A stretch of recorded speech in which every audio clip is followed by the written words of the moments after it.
오늘 말씀은 갈라디아서 5장 1절부터 12절, 제목은 사랑으로 역사하는 믿음입니다. 우리의 참 목자가 되신 주님에 대해 요한복음 10장은 말씀합니다. 그 말씀 중에 도둑이 오는 것은 도둑질하고 죽이고 멸망시키려는 것뿐이요, 내가 온 것은 양으로 생명을 얻게 하고 더 풍성히 얻게 하려는 것이라. 여기서 도둑이란 영적인 도둑을 말하겠죠.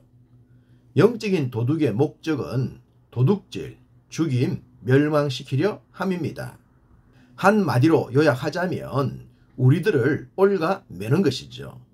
자신의 존재로 겁을 주고 위협하여 종으로 만드는 것입니다. 그래서 불신자들은 이사 날짜도 받고 결혼 날짜도 받으며 묘지도 함부로 서지 못하고 제사에 붙들려 삽니다. 영적인 도둑에게 완전히 붙들려 사는 것입니다. 그러면서도 자신들은 자유로운 삶을 살고 있다고 착각을 하죠. 이사도 원한 날짜에 가지 못하면서 말입니다. 에덴 동산 아담의 후손들인 모든 인생은 원죄로 인해 영적으로 죽은 존재입니다. 이 상태가 바로 영적인 도둑에게 붙들려 있는 상태인 것입니다. 인생이 참 자유를 얻으려면 이 문제를 해결해야 하는 것이죠. 우리에게 생명을 주시고 더 풍성케 하시는 그리스도로 말입니다. 지난 말씀에 두 언약에 대해 말씀을 드렸죠. 새 언약인 복음으로 거듭나지 않으면 육체를 따라 살게 된다고 말입니다. 육체를 따라 사는 자에겐 자유도 약속도 없다고 했습니다. 영적인 도둑에게 붙들린 상태이기 때문입니다. 이 문제를 해결할 수 있는 유일하신 분이 율법의 요구사항을 완벽하게 이행하신 우리 주님이시죠. 그렇기 때문에 우리가 주님을 믿게 되면 더 이상 율법의 요구사항에 붙들리지 않게 된다는 것입니다. 즉, 영적인 도둑에게서 자유하게 된다는 것이죠. 더 이상 이사 날짜나 결혼 날짜, 제사, 조상 등등으로부터 억눌려 살지 않게 됩니다. 그것이 바로 진정한 자유인 것입니다. 이 내용을 오늘 본문도 말씀합니다. 1절, 그리스도께서 우리를 자유롭게 하려고 자유를 주셨으니 그러므로 굳건하게 서서 다시는 종의 멍에를 매지 말라. 예수 그리스도를 구주로 주인으로 모시게 되면 종의 멍에 영적인 도둑으로부터 자유함을 얻게 됩니다. 더 이상 무슨 날짜를 잡거나 제사, 조상, 파묘 등과 같은 것에 연연하지 않게 됩니다. 그것이 참 자유죠. 이 고귀한 은총이 믿는 자들에게 주어졌는데 또다시 옛날에 무서운 주인에게 돌아가겠다는 것은 어리석음이죠. 다른 복음을 줬거나 이단들의 가르침에 빠지는 것, 믿음에서 떠나는 것이 그러한 행동들입니다. 갈라디아 교회를 공격했던 자들 중엔 거듭났음에도 불구하고 할례를 행해야 한다는 자들이 있었습니다. 바울은 이 문제를 지적하면서 만약 할례를 행하게 된다면 율법 전체가 요구하는 것도 반드시 행해야 한다고 했습니다. 3절, 내가 할례를 받는 각 사람에게 다시 정언하노니 그는 율법 전체를 행할 의무를 가진 자라. 율법의 일부를 지키는 것은 어렵지 않습니다. 그러나 율법의 전부를 지키는 것은 100% 불완전합니다. 율법에서 지켜야 할 것과 지키지 않아야 할 것들을 정리했던 학자들은 그 개수가 613개나 된다고 했습니다.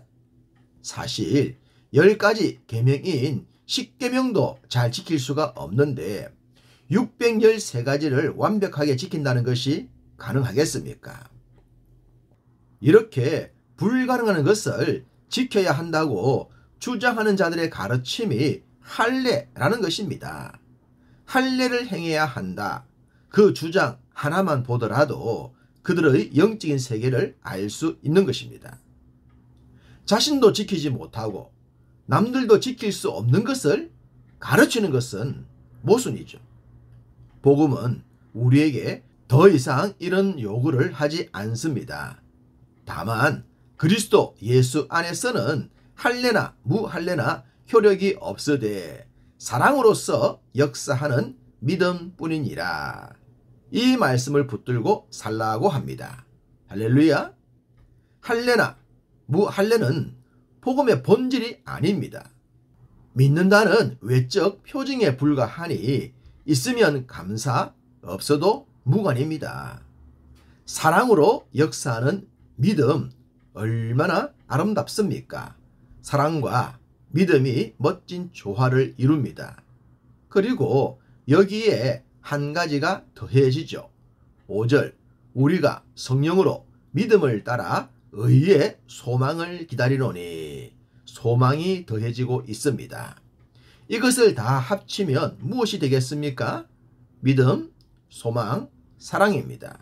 믿는 자라면 누구라도 알고 계신 바로 그 말씀 말입니다. 믿음은 하나님의 선물이라고 했습니다. 우리가 믿음으로 거듭나지만 하나님의 선물로 인해 거듭나는 것입니다.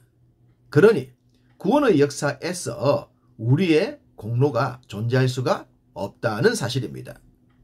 그럼 왜 하나님께서 이 엄청난 선물을 우리에게 주셨을까요? 그것은 사랑 때문이죠.